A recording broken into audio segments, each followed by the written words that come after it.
They're pushing that that is something that we should be really sorry, and that we should, at the end, we should minimize contact in the international community. I think this is really this is quite bad because many activists from LGBT communities start believing in this, that having too much support of the international community is not that good. And I think that we should not be sorry. I mean, I think that we should be proud of international support, and we should be proud of it, and we just need to explain citizens that international support is not something bad.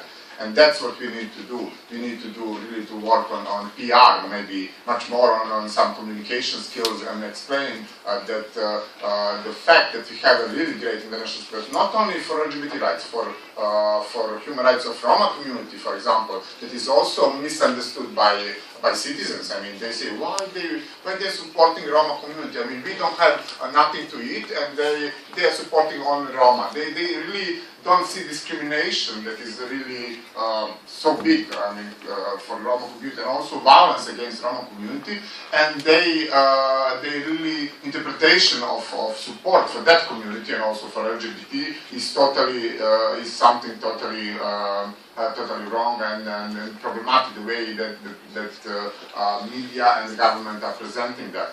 So I hope that we will work much more in the future on that, to present in the right way the support we have. We often sit down and then we are thinking how to present, for example, when it comes to Pride, how to present letters of support from different embassies. I mean, this is fact, letter by letter, or to have joint press releases, and so on. What will be the best for the media, and how they will cover. When you have for this Pride, I think that we have 3 statements from the Commissioner for Human Rights of Council of Europe, and he, in 3 events, he mentioned Belgrade Pride, and he provided really full support. But I think that citizens don't understand that. They understand that as a pressure, and we, I mean, at the end of the story, we as organizers must explain, I mean, that, and that something like Pride is just how to say, just the international obligation of Serbia, and this is really not easy. And for the 5th year, we have the same problem.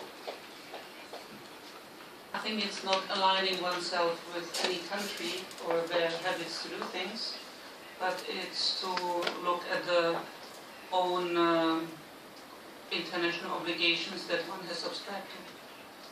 So it is not what others are doing, it is what have we set out to do, and are we respecting the human rights of our population. I think that is much more important than being busy looking what's happening somewhere else. I very much agree. Although I do have to say it's hard to ignore it when it happens right north of the border. And I think what is very dangerous in this particular case, north of the border, is that this is a member of the EU that we're talking about. And I don't see, and I always hesitate to do this because as an American, it's always tricky to criticize the EU, although we love to do it. But it's obvious that the EU doesn't seem to also know how to handle this. And then even when some of the pressures, let's say by the EU, or the obligations, if you want to rather use the word, are put here on the government, it's very easy to then ask a question, well, you know, look at your own yard, basically, and what's going on. You don't know how to handle that or deal with that. Because it seems to me, and it's been the case for quite some time, that it's a little bit easier to put pressure and to set criteria for the aspiring members than it is for the existing members. And it's just not a really good precedent to set, and it sends a really bad message to anyone who aspires to be a member. You know, we use the word, I mean, quite often, I mean, the word pressure from in media and also in international community, and especially our government is telling off the record to media, I mean, about pressure of international community. And I became quite obsessed with that word pressure. I mean, what pressure? So I asked members of international community for these 5 years how they make that pressure for Pride. I mean, it's not pressure. And actually, at the end of the story, I realized no one from the international community told our government, hey, guys, you must have pride. They asked, okay, what will happen this year with the pride? This is only a question. This is only a question what will happen. And pride is a clear international and domestic and local obligation, having in mind our constitution. This is obligation of Serbia, I mean, to their citizens. And, you know, someone from the international community just came and asked, hey, will you respect your own constitution? And this is pressure. I don't think so that this is pressure. I don't remember anyone, even Jelko Kacin was with us 4 years. This year he's not a special rapporteur. And even when I asked him, he's a guy who likes to do some pressure. And when I asked him, I mean, he was like explaining me how he did it. He was not doing that, I mean, in the way I will do it. I'll tell very clearly to some government, if I'm in his position, I mean, something like that. But they just ask the question to Prime Minister, to President, to Minister of Police and so on. So this kind of pressure is actually not pressure. It's just asking question to the government what will happen. And I think that the international community is really nice. To the government in one hand.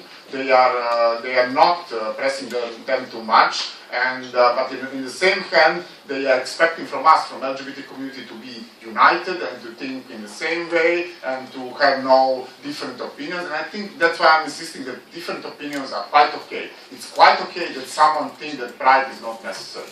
That's for me quite cool. I mean, and maybe for 5 years that person will realize that, well, pride is important. I mean, but never mind. I mean, we have, how they say in China, I mean, 1,000 flowers. I mean, different flowers. So never mind. But I'm not happy with the pressure that we experience for this 5 years. Yes, message is passed. I mean, we have a message sent from the international community to the government, but but pressure, no. The interpretation that we have since 2012 is that Germany is a key country, and it's always the question: okay, how many Germans will you have in the pride, from the European Parliament, from Bundestag, from the embassy? Will German ambassador came because this is a key country in EU, and that is a kind. I mean, this is a kind of feeling that they feel. They feel that as a pressure, but I don't see that the German government put really strong pressure to pride. Just saying yes, pride is a must. So, guys, let's be realistic. I mean, this kind of diplomatic pressure is not what we as an activist perceive as a pressure. So, that's just to be realistic. I'm just trying to imagine the German chancellor woman in a pride rainbow flag. But I do want to just add really quickly, if this were really a condition, it would have been already fulfilled. It never really was a condition, because this country has done far more difficult things when it was told it's basically it's it or nothing. You're not moving until you do this. They arrested key war criminals. They dealt with Kosovo, which is also in the constitution actually written quite the contrary in the preamble. But it was done because it was really made a condition. And so for anyone in the government to say this is pressure, it's obvious to all of us that it's really not the case. So. I mean, obviously, organizations like Amnesty International working also on EU external relations we are pressuring the EU to use all of its tools, and it has a human rights strategy on external relations where it's supposed to actually implement all of its tools, and that's not just its human rights defender guidelines or its LGBTI guidelines. It's much beyond that. It's a commitment of every institution in the EU to actually also use some of its other tools like trade, accession, industry, in order to promote the compliance with international human rights law.